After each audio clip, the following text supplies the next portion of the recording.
And hello to you, my comic book friends out there. Yes, it's me, Ghost Critic, back for another week, another stack of comics. And probably a lot of people out there at the moment are thinking, what with the whole DC thing going on, is there any real point in reading, you know, these tying up kind of issues from DC, given that we're going to be renumbering, relaunching, we don't know how far back the status quo is going, what has happened, what isn't going to happen. But you know what? These are still great stories in themselves, so, you know, buy them, enjoy them. They're not going to last very long, at least not in their current incarnation anyway. So, enough with that. We don't know what's going to happen. We've got to wait till September. And so I shall start with Vertigo's The Unwritten title, number 26.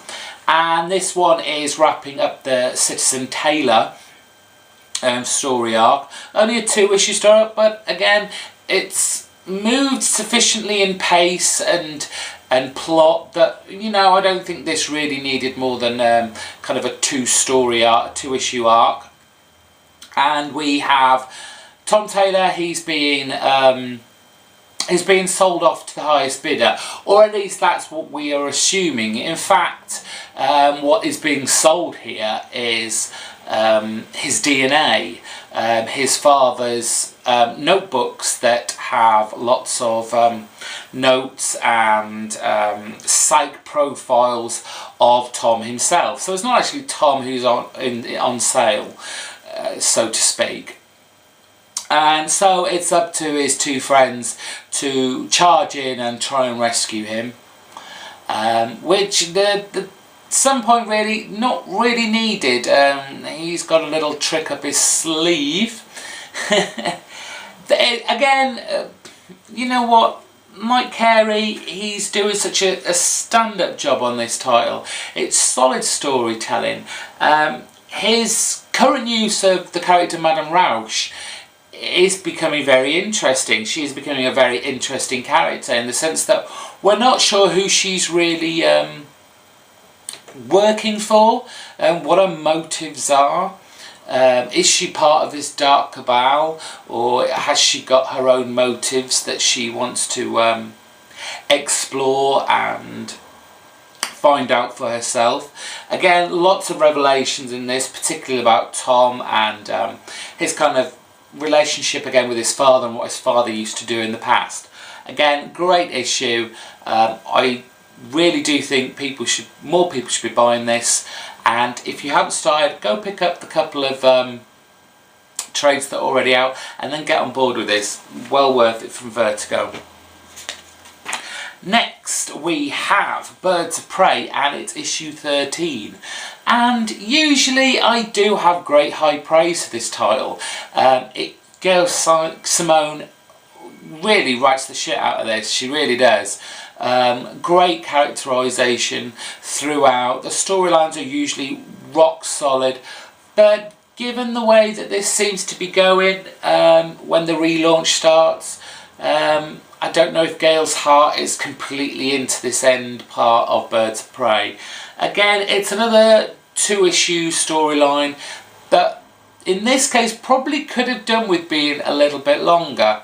It's a huge fight scene. It's a chase to help out Dove and Black Canary, who are in grave danger in the basement of the skyscraper that they've infiltrated, and those two are fighting off against this junior character.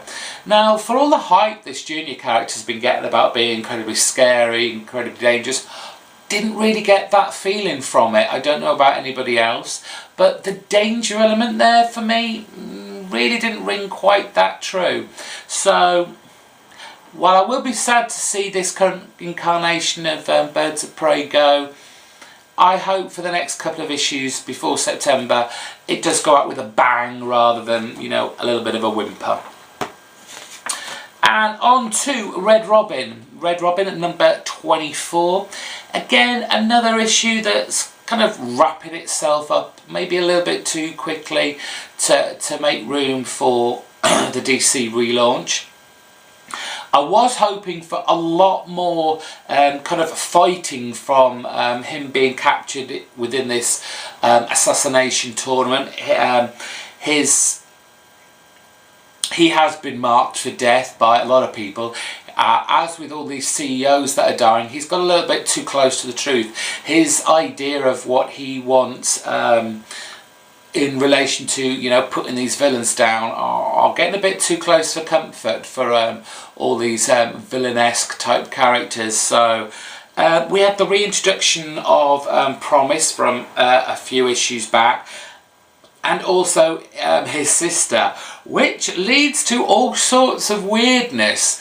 I won't spoil this part if you haven't already written, but you know, this guy has already got quite a lot of women in his life, and now we're thinking, is Tim Drake about to become a daddy? Moving on, we have Batman and Robin. It's number 24, and Judd Winnick is writing an excellent story here with the Red Hood and the whole tense type of team up that's going to have to happen between him and Batman and Robin. But what really ruins this issue is the terrible artwork. I mean, God, this Greg Ticini's art. Never heard of the guy. I don't really want to hear from him again. It doesn't suit this book at all. It's too dark. The lines are thick. The colours are too muted. It just really didn't suit it, and it's very off-putting for what was a really good story. What we have is Jason Todd's rescue, or presumed rescue, by this group called the Menagerie, that are these kind of anamorphic animal human beings kind of things, and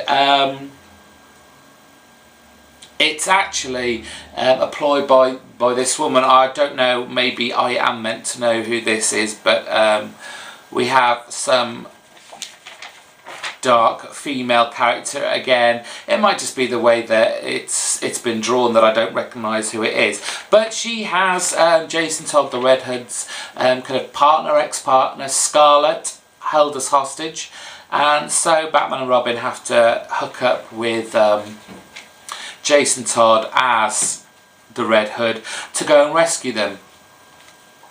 It was okay. Again, another title that may be going out with less of a whimper than a roar. Now, given the whole, you know, this whole relaunch, and we don't quite know why everything's going backwards, I really wasn't going to pick this up, but you know, I'm going to have to. You just can't not. So I did pick up Flashpoint issue 1 to see if this was going to be worth reading, and you know what, it actually was. I was very, very impressed with this. I mean, okay, who's not going to be impressed when it's Jeff Johns writing it? Who's not going to be impressed with Andy Kubert doing the pencil artwork on this? It is very, very nice to look at. I like the way that we're put in the shoes of Barry Allen as the kind of disempowered Flash.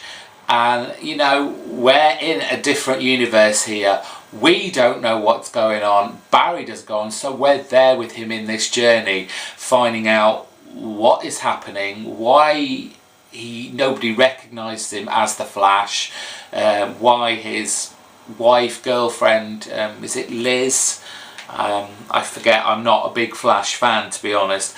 But that part of the story, very, very good, very confusing, but you know, we're going to find out as we go on, I'm sure. The other half of the tale is about a very different Batman, for all kinds of reasons, which I won't spoil. I'm sure everyone's written Flashpoint, but I got my wrist slapped by Wasted Potential 616 last week for revealing a little bit too much of a storyline, but taking that on board. Anyway, Batman is trying to be. Well, we have the oh, what's his name? The robot guy. I can't remember his name. it's gone now. But anyway, he's getting everyone together. Cyborg, is that his name? Cyborg is a cyborg. He's getting all these guys together to go and fight Aquaman and Wonder Woman. So again, already Aquaman and Wonder Woman are good people, but apparently no, they're at war with each other. They've taken over parts of Europe and the world, and now they're having a big fight together, and they've both got to be put down. So he gets this strange crew of villains and some superheroes there, I guess. There's some people again I don't recognise, especially like the teenagers type area, but you know, you've definitely got some villains in the mix there. But Batman isn't going to have any of that. And so at the end we have Barry Allen and this universe's Batman come together.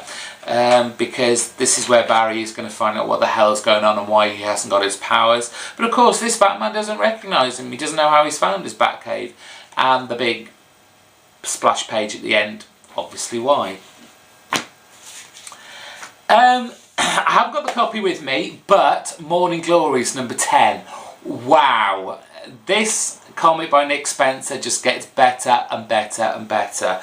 It's a J-centric issue. And I don't know whether we're in and out of consciousness in an alternative reality universe, but things are getting crazy.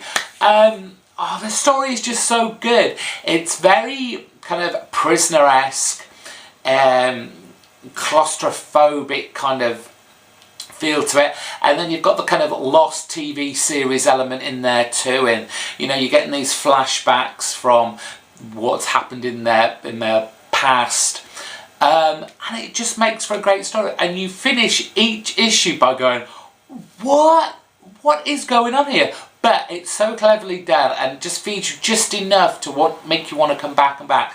Please, Morning Glories, one of the top 5 comics that are coming out from anybody at the moment. Go pick it up. It's only 10 issues in. You can pick up the first trade with the first 6 issues, and I'm sure you can find the next 4 issues very easily.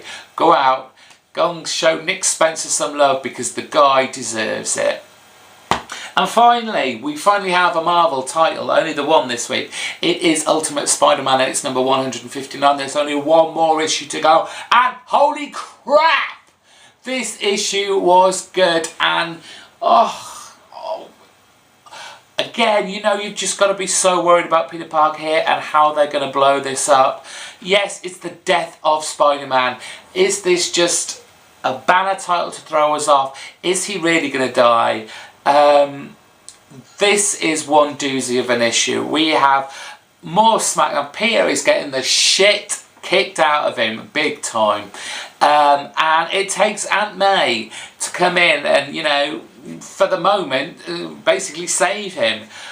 We have another scenario, you know. Peter has been photographed in his spider costume without his mask on.